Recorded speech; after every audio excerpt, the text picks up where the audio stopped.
即係因為自行選校階段嘅問題咧，令到你擔驚受怕，或者好多嘢都諗唔通，而瞓唔着咧。嚟緊1月8號星期四夜晚9點鐘，我哋都有一個自行選校階段嘅一個升中 live 啦，同大家分享一下，講少少啦。今年即係2026年升中嘅同學咧，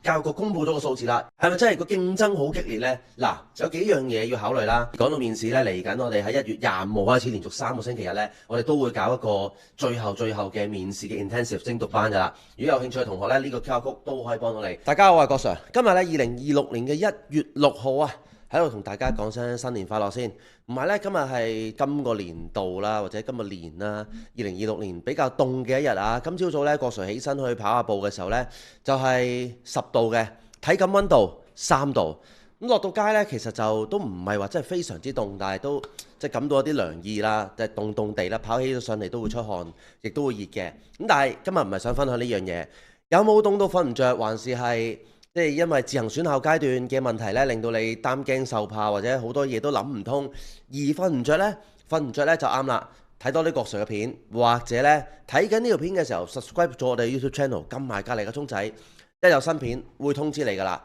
同埋提大家，嚟緊1月8號星期四夜晚9點鐘，我哋都會有一個自行選校階段嘅一個升中 live 啦，同大家分享一下，講少少啦。當然資訊上面呢，我諗未必會有超級多嘅嘢啦。過去呢，我哋有好多唔同嘅片呢，同大家分享咗。咁希望呢，大家入到嚟，可能如果有問題嘅，我可以即時可以解答大家啦。又或者啦，有啲最新鮮滾熱辣一啲嘅情況啊，或者嘅問題呢，亦都會同大家分享一下。今年即係2026年升中嘅同學呢，教育局公布咗個數字啦，比起舊年48000人多咗1800人到啦，去到49800。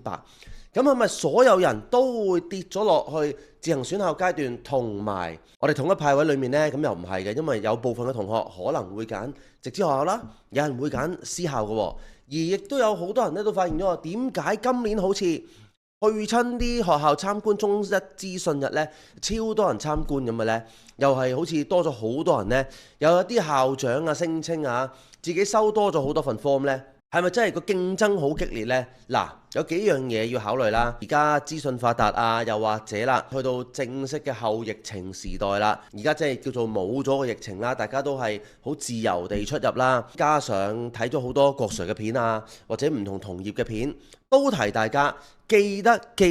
要去睇下，究竟唔同學校有啲乜嘢嘅特別啊，或者唔同學校有啲乜嘢嘅可取之處。就係透過佢哋嘅中一資訊日，就算啊中一資訊日裏面呢，佢哋都只係提供一啲可能係最好嘅嘢俾大家睇。但係如果最好嘅都唔啱你心水，咁你就考慮下係咪真係打算報呢間學校啦？咁多人去睇完，知道原來應該去中一資訊日，咁你去到間學校參觀，而嗰間學校亦都係可能好受某啲同學歡迎嘅時候，咁咪會好多人去參觀咯。咁係咪真係代表佢好熱門呢？係咪個個都好想報呢？好啦，就算係個個都好想報啦，其實最後一啲假設係4班左右嘅學校啦，咁都係收大概40人到啦。40人裡面，哪怕有400人報又好，4000人報都好啦，最後啊能夠即係入圍啦，達到佢哋嘅標準嘅人數呢，我嘅估計呢應該都係差唔多嘅。因為無論400人同4000人，即係話如果由400唔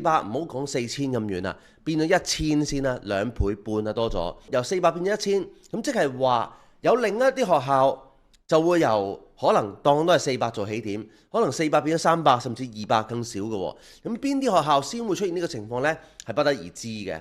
但係你要理解就係，其實收生嚟去達標嘅同學個數量啊，都係差唔多嘅啫。我哋唔係睇總收到嘅表啊有幾多份啊，而係究竟收到嘅表裡面有幾多同學係對於學校嚟講呢，佢哋係啱心水啲嘅學生啦。當然啦，你唔啱成績，但係對於你嚟講啱心水，你可能會衝入去報。但係學校係有一個好明確嘅諗法，好明確嘅制定或者界線，就係一定要啱成績啦，或者我面試完之後覺得係啱嘅時候，咁先至會去取錄你嘅。講到面試呢，嚟緊我哋喺1月25號開始，連續3個星期日呢，我哋都會搞一個最後嘅面試嘅 intensive 精讀班㗎啦。如果有興趣嘅同學呢，呢個 QR code 都可以幫到你，可以了解一下。咁應該就會喺我哋嘅利東分校度舉行啦。咁希望呢1月8號夜晚嗰個升中自行選校嘅 live 啦，可以見到大家啦，同埋同大家分享多少少啦。